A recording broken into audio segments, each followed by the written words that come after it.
All right. What's up? How we doing? Uh okay. Today we have three things on the agenda. First thing on the agenda is my sandwich. Very excited about that. Got some honey wheat bread with some ham and medium cheddar cheese with some lettuce with a very light drizzle of ranch dressing because I don't like mayo. Um, Paired with some spicy nacho Doritos. Really cool stuff going on. And then while I'm chowing down, we are gonna watch we're gonna watch a video my mom sent me, um which is gonna be, I watched one of them the other night, and I thought it would be really interesting to watch on stream. So we'll see how that goes. And then after that, we're gonna do some runs of getting over it. I think today I want to practice oops, let me angle that guy a little better. I think today I want to practice the skip. The skip like in the middle or next to the slide. I think that's what I want to skip. Before I go too far though, I kind of want to just check my sound levels. Let me do this for a second, and then how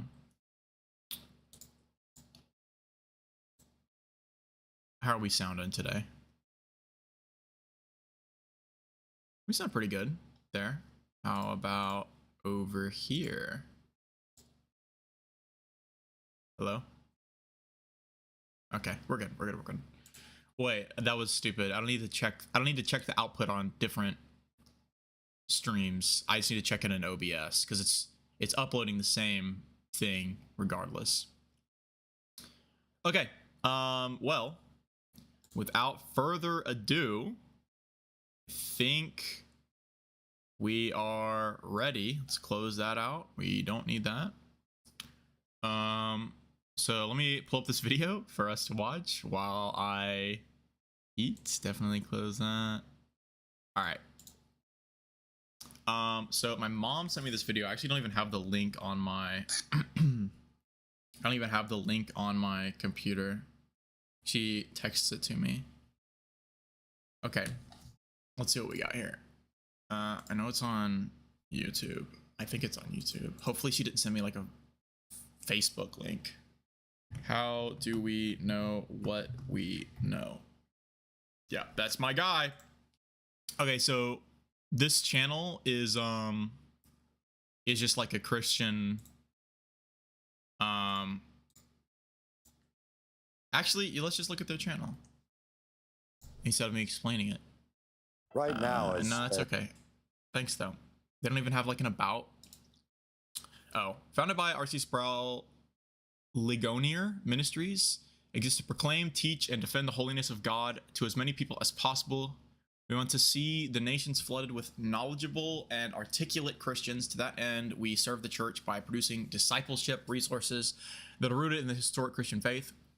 Ligonier equips God's people with clear and faithful Bible teaching through renewing your mind and other podcasts, video teaching series, books, or Reformation Bible. I think we get the point. We offer an online learning community through the Ligonier Connect. Stream 24-hour Christian internet radio through RefNet. Wow, that's awesome. In all this, we aim to help Christians know what they believe, why they believe it, how to live it, and how to share it. Okay. I want to preface this by saying I think stuff like this is really cool. I am super atheist. I think that all this is kind of baloney. But I think that even if I disagree with you, I have a tremendous amount of respect for people that I disagree with who are interested in learning about the things that they believe in and being able to articulate those things. I think that that's really cool, even if I disagree with what you're saying. I have absolutely, truly no respect for people who have really, really strong convictions, but have no factual understanding of what they're talking about, or like they couldn't explain what they believe to someone else, or they have no reason to believe the things they do. It's just like how they were raised or whatever. I think that's really silly. So yeah, today I'm probably gonna be really, really critical of this video, but I wanted to start off by saying that the guy who's in this video, I really think it's cool, like what he's doing. Let me box this up. Yeah, okay. So now with that out of the way, let's see what we got. You know what? I should probably see, how does this even sound? I'm sure that every right. right. Even sound. I'm sure that every right. Okay, it sounds good. Sweet. Of fiction, whoever picks up we don't need the dreams of writing the great American novel. The bad news, however, can we? Okay, we might have to 1.5 this. Too late. It's already been done. The great American novel was written by Herman Melville. In my opinion, the greatest work of fiction ever produced in the United States was his masterpiece by the simple title Moby Dick. I think we're all basically familiar with that story. It focuses on the activity of a madman, Captain Ahab, named after the wicked king of Israel in the Old Testament, who in this story suffers from a particular form. Actually, really important question. How loud is my crunching? How loud is my crunching? Oh, it's just loud enough to be satisfying. We're gonna go with that. Monomania. That is, he had a monomaniacal obsession with one aspect of his life. He wanted to capture and to kill the great white whale, Moby Dick. But we know from the correspondence that survived the death of Herman Melville that this story was far more than an adventure story or a sea story. What makes it so great is its richness in symbolism, for at its depth dimension, Moby Dick is an intensely theological work. The white whale, the albino whale, that is the focal point of this obsession. I don't know anything about Moby Dick. Represents God.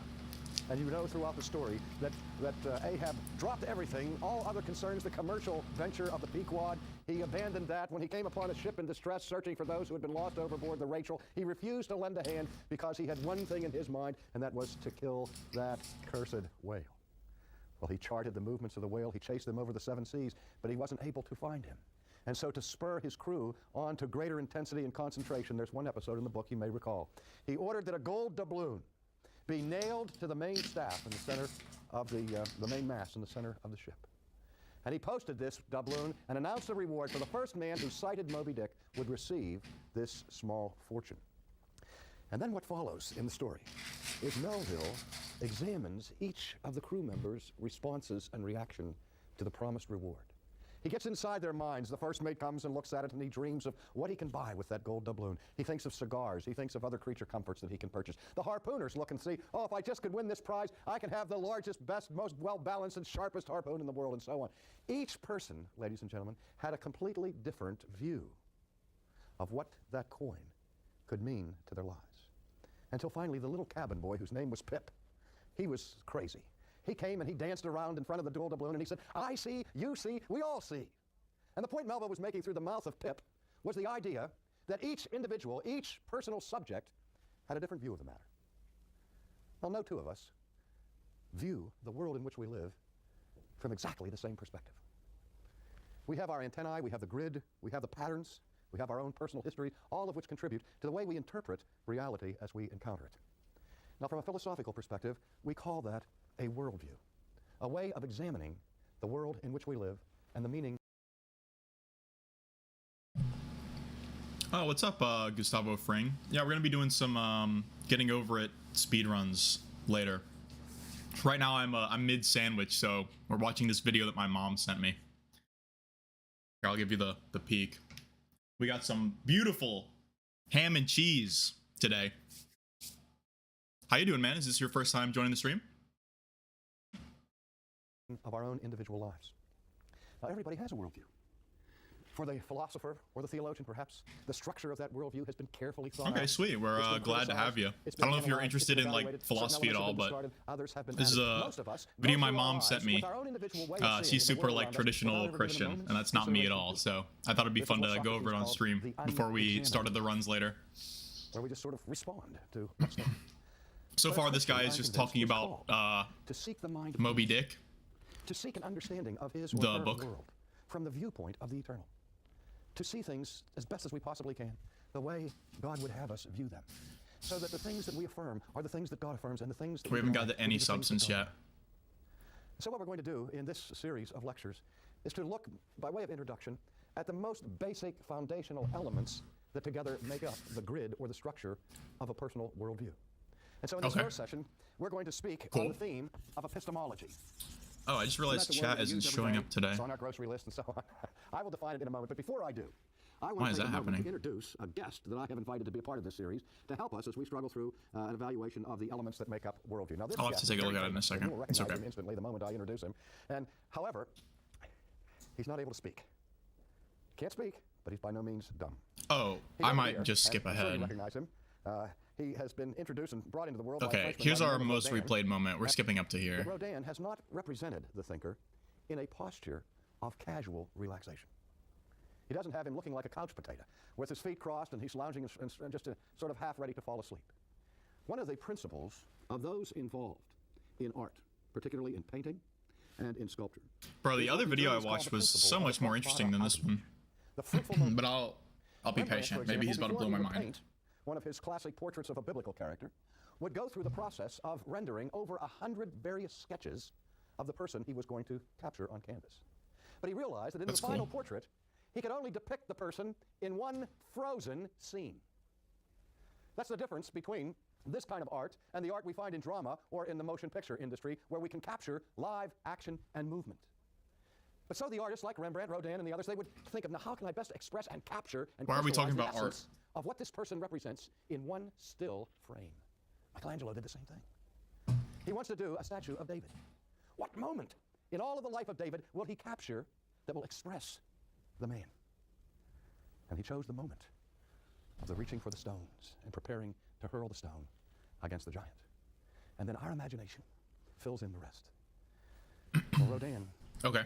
postured the thinker in a pose of intense labor. His muscles are taut because I think we get the involves idea. a kind of effort that is not only strenuous mentally, but it is actually a physical enterprise as well. What are As we part of the what are we government talking protection about, bro? service for those who were involved in undercover work to serve the nation.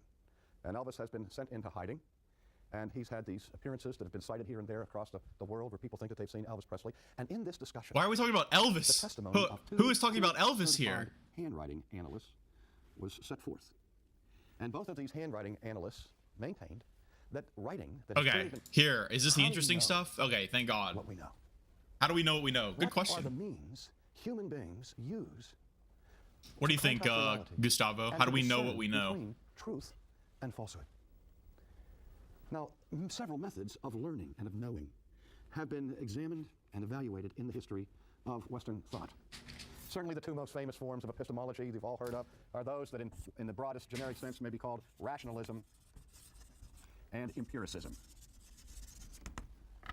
Basically, rationalism says that the way to truth Okay.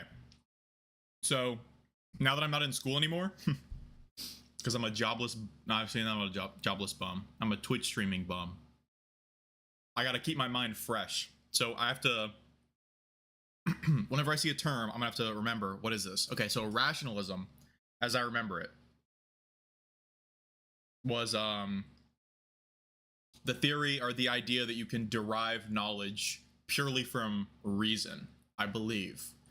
And that just like thinking about something is enough to derive truth about the world. And then the other side of the coin to that is empiricism. And that's like modern science. Like we test stuff and we do experiments and we see what happens. And then from those experiments and those demonstrations and whatever, that's where we derive truth from. Okay, so with that, let me see. if going forward, if he says the same The thing way to here. knowledge is principally, if not exclusively, So he's explaining through the rationalism mind, now. Okay. through the processes of thought itself.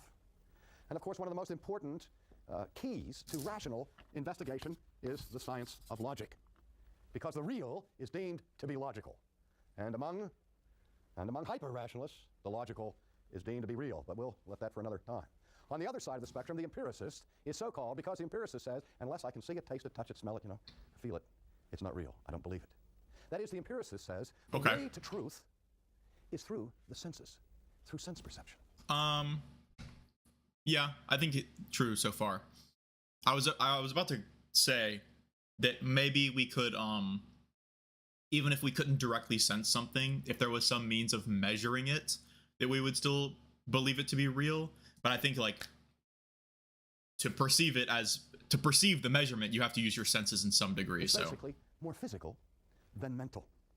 And for centuries, the battle was waged between these two schools and variations of these two schools, until the two arrived at a very important synthesis in the thinking of Immanuel Kant, and a synthesis that was already coming together in a certain sense in what is called the scientific method. Based. We love the scientific method in this chat. If you don't love the scientific method, you have the same discussion about theology. leave right now. Or a pseudoscience. Wait, what? What did we just say? I need to go back. Future about the question of psychology. Is psychology a science, or is it a pseudoscience? You have the same discussion about theology. Is theology It's probably a science? Theology is absolutely a pseudoscience. Well, to answer that question, the first thing you have it's to not do a is determine science at what all. makes up science. Well, if we look at the scientific method, historically, the scientific method says that we are creatures who have minds, and we also have bodies. True. And I both have the mind one of those. And the body is active in the whole process of learning. You watch a little child. Do you guys have a mind and a body, or do you just have one? How to speak. How do you teach your children or your grandchildren the language? I remember when our grandson, who lives in our house, was just beginning to form words. The first few sounds that came from his lips that had any recognizable tone to them were words like mama, papa, things like that. Not at all precocious or. Oh my God. Okay, my biggest pet peeve. This isn't even a critique of any of his arguments yet. This guy, these videos, they're like 90% anecdotes, probably like 90%. That's such a phenomenal waste of my time. Like, if you're gonna sell me something, if you're gonna convince me of something, just tell me what the thing is. Just sell it to me. I don't need to hear about how your baby says mama baba when he's like 1 year old. All right, but I tried to help him increase his vocabulary. And we did it with little books that pictured different animals. And I would show him a turkey, and I would point at the turkey, and I'd say, turkey, and he'd say, turkey. And I'd say, the turkey says, go, go, go, go, go. And then I came in and I'd say, good one. What does the turkey say? And Michael would say, oh, I remember that one. Do you remember that? And what does the cat say? Meow. And what does the cow say? Moo, moo, moo. And I would point. Holy shit. Wait, hold on. Okay, hold on. Look at this guy. You know who this looks like? This looks like, oh, what is that guy's name? The guy who killed that guy in the airport on live television. Father kills sons. Yeah. It's this. What was this guy? Gary Plouch. No, wait. Show me with the sunglasses. Show me Gary Plouch sunglasses. Oh, come on. Wait, maybe not. This guy doesn't have any. This guy's completely clean shaven. Okay, never mind. I'm full of shit. I just saw the glasses and my brain filled in the dots. And I would point at the picture of the cow. He'd say, cow. This is how we learn. We see, we hear. True. I mean, okay, I'm sorry. I jumped on him a second ago for these anecdotes, but actually this is a really simple way of demonstrating, like, if you have no psychology background or like philosophy background, this is a really good way of explaining like how human perception and experience relates to our acquisition of knowledge. So I'll cut him some credit. That was a good way of explaining that. Epistemology. Because I would imagine no one in the crowd has any idea about those things. So good job for him. Must include both the rational and the sensory. If yes, I agree. We lock ourselves strictly into the mind and say only the mind can give truth, then we have no access to the external world. True. The only way I can encounter the external world is through my body. I have to see it, I have to hear it, or I have to touch it, or smell it, or taste it. But the problem gets vexing when we say, but how do I know what I see is really there? Can't my senses be distorted? How do I know whether what I think I'm seeing is real or an hallucination. One of the fascinating pages of American history took place in the 60s in the drug revolution when the high priest of the new drug culture, Timothy Leary, was working at Harvard University and experimenting with synthetic drugs. What do you think? What do you guys think? Do you think that here, when you see something, how do you know that it's really there? How do you know that your eyes aren't like lying to you? That's a good question. And one such drug, LSD, was labeled psychedelic. People were going under the influence of this drug, and they were having extraordinary sensory experiences. Artists would go take a trip on LSD, and they would see hues and intensities and tones of color that they never imagined possible under normal acts of perception. Musicians turned to drugs to hear harmonic patterns and tones that they couldn't discern apart from the drug. People were involved sexually with the use of LSD, and they testified in Time magazine in the 60s about having orgasms in their elbow. So based, count me in. Of their bodies under the use that sounds awesome. Now, hello? When Leary was put on trial for using hallucinogenic drugs illicitly, if you recall, his defense was that this drug was not an hallucinogen, but it was psychedelic. That is, it's mind expanding. His case was simply this, that under the use of LSD, people were not getting a distorted view of reality, but rather what? A more accurate, heightened, intensified view of reality. Interesting. How do you know? Wait, did he argue that in court? Wait, hold on. What is this court case? That under the use of LSD, people were not getting a distorted, that is, a trial for using hallucinogenic drugs in their elbow. So heightened were the nerve endings of their bodies under the use of this drug. Now, when Leary was put on trial for using hallucinogenic... Leary LSD trial? Dr. Leary's Concord prison experiment? Timothy Leary, you think it's this guy? Can I get LSD? Oops, LSD. History of LSD. No, I don't really care about this. Is that the only... I would love to... What do I need to look up to find this court case? That sounds awesome. Oh, 1 of 46. Can I say... Court? Okay. He was also accused of going on a drinking binge and failing to admit it. Court martial. Can I get, like, legal troubles? On December 26, 1968, Leary was arrested again in Laguna Beach, California, this time for possession of 2 marijuana roaches. Can we get anything on the LSD?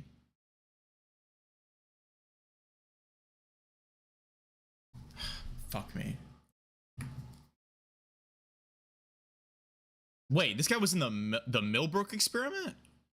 Oh, shit. Okay, interesting. Legal troubles. Leary was discovered that year. The couple married in a hotel under the influence of cocaine and LSD. 2 weeks after they were introduced, the Hawker Smith's surname. Wait, is this his life, or is this still legal troubles?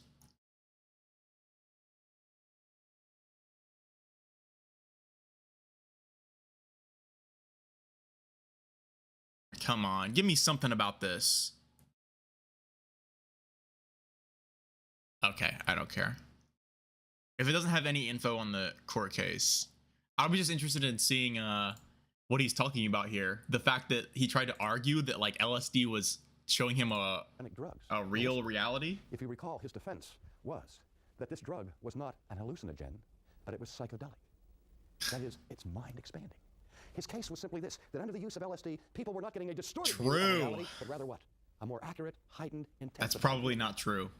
That's probably not true, chat. You probably don't experience a higher reality. To hear sounds that are at levels that we can't hear, that other animals' olfactory senses are far more developed than our own, and this has been an age-long problem.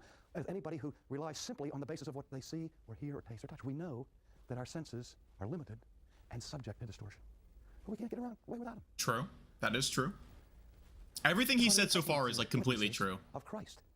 Insist time after time. We are not writing here carefully devised fables or myths. We're not playing Alice in Wonderland. We're not speculating philosophically. But we are writing to you what we have seen with our eyes and what we have heard with our ears. They appealed to empirical testimony. And yet at the same time, all of the data and sensations that we have in a given day would be meaningless if we didn't have a mind to organize them, to make sense out of them. And that's where the rational comes in. Quickly, logic has no content. Logic gives no information. All that logic does, as the thinker understands, is acts as a governor to prevent us from deriving false inferences from the things. I agree with that. Yeah. How do you learn? How do you... without experience or premises, I don't think logic would ever be able to derive any conclusions, because the two most fundamental forms of logic are deduction and induction. Induction requires some kind of experience, and deduction requires premises to work with. But if you don't have either of those, then you're kind of stuck. Give any stock to logic? Do you believe, for example, the truth can be illogical? My seminary students, almost every one of them, comes in there their first year. I say, do you believe that the truth of God can be contradictory? Vast majority of them say, yes, of course. Wait, what? Wait, what does that mean? We're putting it on 1.5. What does he mean when he says this? For example, the truth can be illogical. My seminary students, almost every one of them, comes in there their first year. I say, do you believe that the truth of God can be contradictory? Vast majority of them say, yes, of course. Okay, I don't know what he means at all. God. They've made God a liar. But they come that way because they haven't learned the role of rationality in the pursuit of truth. Christianity is not rationalism, but it is by all means rational. And so the Bible assumes both. Some would dispute that claim, but... And the importance of the senses, as both are engaged in the enterprise. That's introduction. That's all I'm going to say about epistemology at this point, only to say, I want you to think about thinking. That was all the introduction? That was a whole video! Okay. All he did was explain to ask yourself what logic was. About this? Take out a piece of paper and write down on it 10 things that you know for sure. 10 things that you would die for that you know for sure. If we did that in this room tonight, we would find people convinced of one thing that's the direct opposite of another person is of the top 10 things that they're both convinced of. Somebody's wrong. Sure, maybe.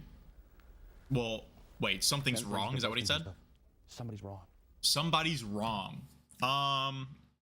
No. I don't think you absolutely cannot derive that one of those, just because two people disagree doesn't mean that there's a fact of the matter, right? Like, people disagree about what their favorite color is, but there's not a correct best color, right? No one would argue for that. But he's saying that if two people, what did he say? If they would die for something? For sure. If we did that in this paper about how you know what you think you know. To ask yourselves the question, am I sure about this? Take out a piece of paper and write down on it 10 things that you know for sure. 10 things that you would die for that you know for sure. If we did that in this room tonight. 10 things that you know for sure? Yeah, he's probably right then. I thought he was just saying things that you would die for. But things that you would stake your life on, then yeah, what he just said is correct. My bad. Of one thing that's the direct opposite of another person is probably the top 10 things that are probably if like truth exists, yeah, sure. But we are supposed to be people who are committed to the discovery of truth. But we can't even begin the enterprise until we answer the question, how do we know what we know? Sure. It's kind of like, can we even begin the thing without saying how do we know what we know? It's like you realize you're asking the most fundamental, probably the most difficult epistemic or even potentially like philosophical question possible. And you're like, well, we can't go anywhere until we solve this. Like, okay, man. It's like, that's like, how do we even, you can't even begin to build a rocket unless you've been to the moon, because if you've never been to the moon, how are you going to land a rocket on the moon? It's like, okay, we can probably start working on some stuff beforehand and then hopefully get to the really big questions later, but guess not. But he's going to say, okay, this may be the end of the video, but he's going to say that the answer to that is God, that the only way to get that starting point is by having like faith in a higher being, so that the higher being can just be the validation to those truths. But that's silly. And so far, it might not be silly. I could be wrong. But so far, he's provided no reason to believe that that's what's actually happening. All he has done is just say, we don't have a starting point, which is maybe kind of true. Oh, that's the whole video. Okay, well, that was interesting, I guess. My mom sent me that one, and she sent me another one, but I don't know if I'm gonna be able to find it like on here. It was called what was it called? It might be in my history.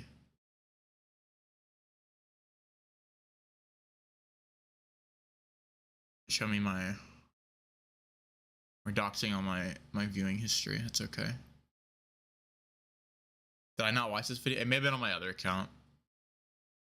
Well, whatever. We might come back to these videos another time, but for now, it is speedrun time.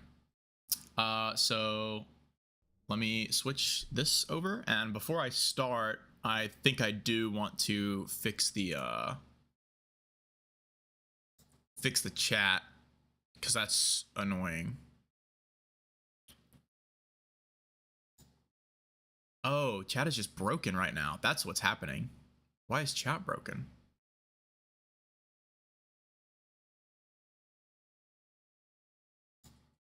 That's super annoying. Hold on.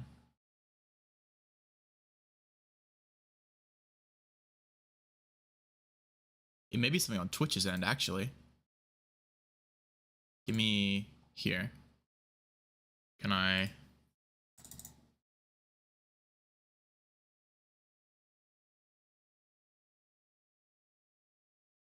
Okay, here's a timer. Wait, actually, yeah, why isn't Twitch... Is Twitch chat just broken?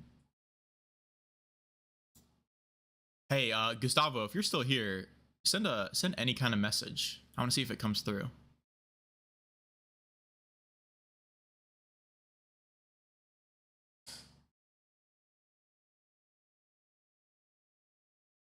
Oh, okay. Okay.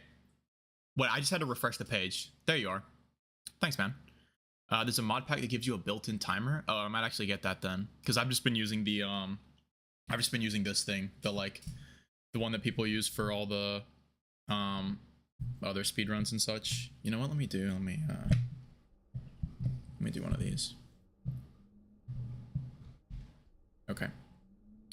All right. So, oh, what is my... I got a PB the other night, actually. PB right now is 10 minutes 50 seconds. We were so close to a sub 10, which would have been my first sub 10. But I truly fumbled right at the end. It was awful, but we'll see what we can do today. I got a few hours to stream, so I think we can get a sub 10 today. I really think we can. Let me just lock in. Okay. Timer is up.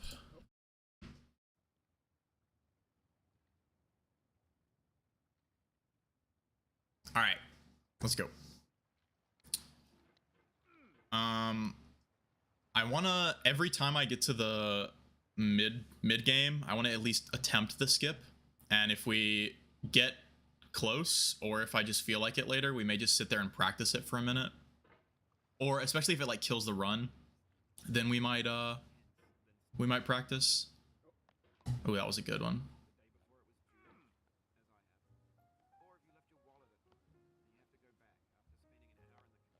My movement is so crusty. Oh my god.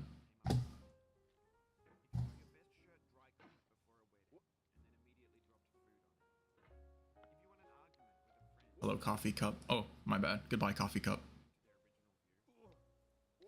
Shit. Not a great start, but that's okay. This is our warm-up.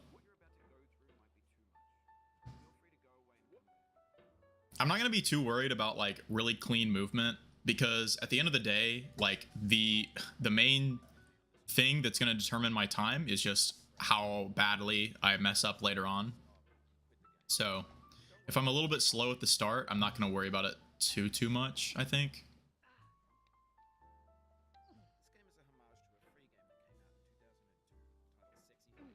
Oh my god. Get me up here. Thank you. All right. Hey, we're actually making pretty good time so far. Minute 30 for the wall. That's not what you want to see.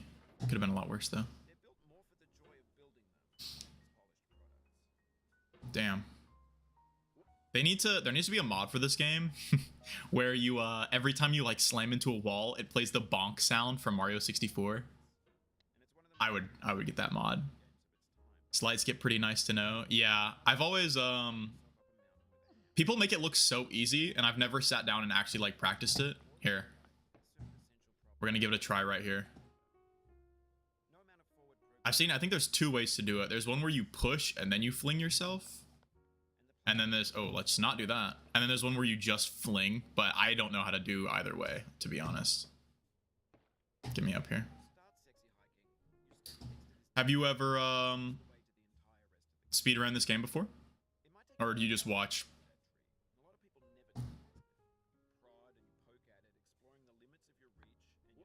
That was pretty close. We'll try one more time, actually. Just for the... There's a multiplayer mod? Really?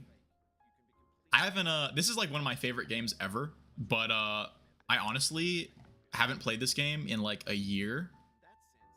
And so... Coming back to it is like... I have to relearn that, man, this game really is all about just the controls.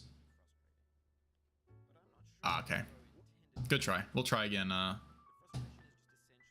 Get me out of here, please. We'll try again if my run dies. We might just sit here and grind it out and practice it.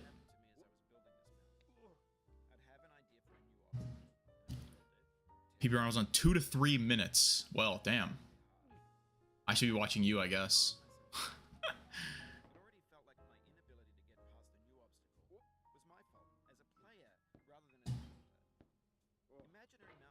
Get me in here. Okay.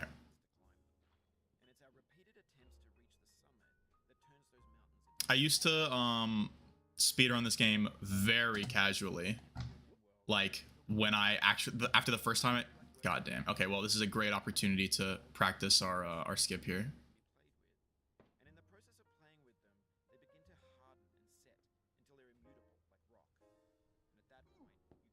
Okay, well we made contact up there. That's better than nothing, I guess.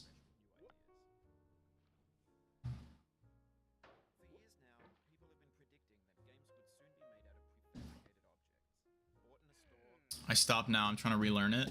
Honestly, I think you should. This is a really good game. Every time I like come back to it and play it again, it reminds me how good of a game it is.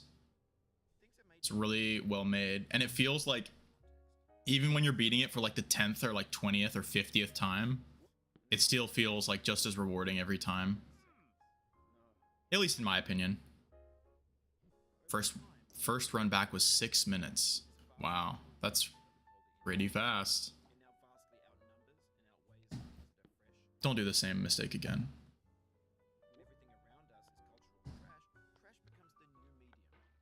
Okay.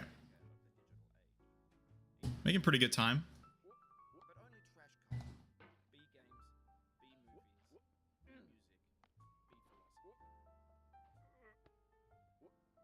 I just need to focus on where my hammer is going, honestly. I'm kind of just throwing myself around, but I need to be aiming where I'm trying to grab.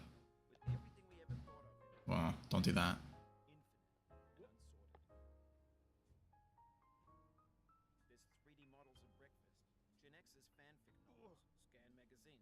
Okay.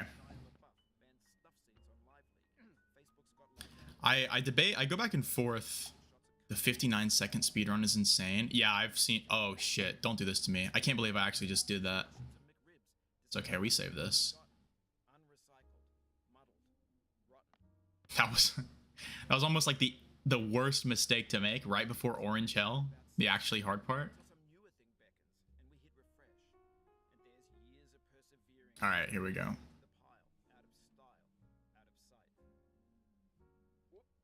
Beautiful. Beautiful execution there.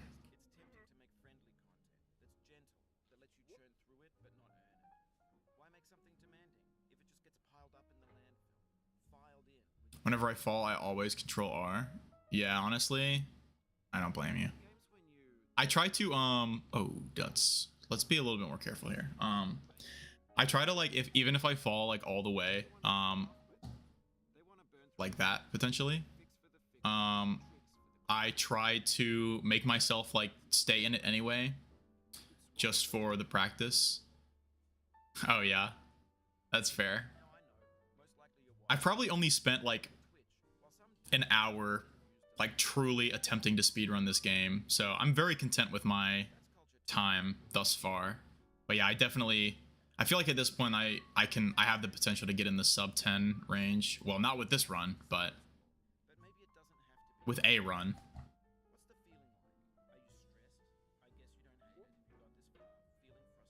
Okay. Unless I go like truly God mode right now, I don't think there's any way this is hitting a sub 10. I would have to like first try every other thing in the game and not fall. And also just kind of do it generally fast, which is not currently happening. I'm getting outsmarted by the thumb.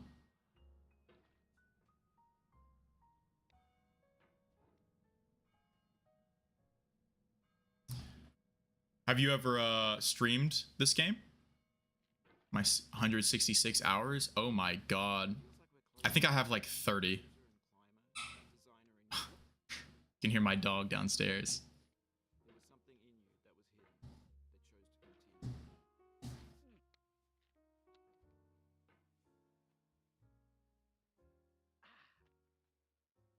25 on my first run. Damn, I think my first ever run was well, I had one or two like incomplete runs from when I tried to play and then I just like got mad and quit. But the first ever run that I actually completed was I think it was like 45 minutes. And I had some big falls, so I was like super okay with that. Honestly, if I didn't get that good of a time on like my first run, I think I probably would like never would have played the game again. But I'm glad I did because this is a great game. I was so pissed. That's why I wanted to try speedrunning it. Yeah, I get it. Like, because of how like difficult it is, it makes you want to like throw up a middle finger to the guy and be like, well, actually, I don't really care if it's difficult. I'm gonna get really good at it anyway. That's how I am too. Oh, I'm rushing it. I'm rushing it.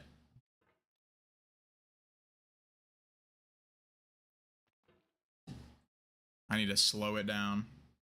Shit, my girlfriend's calling. All right, hold on.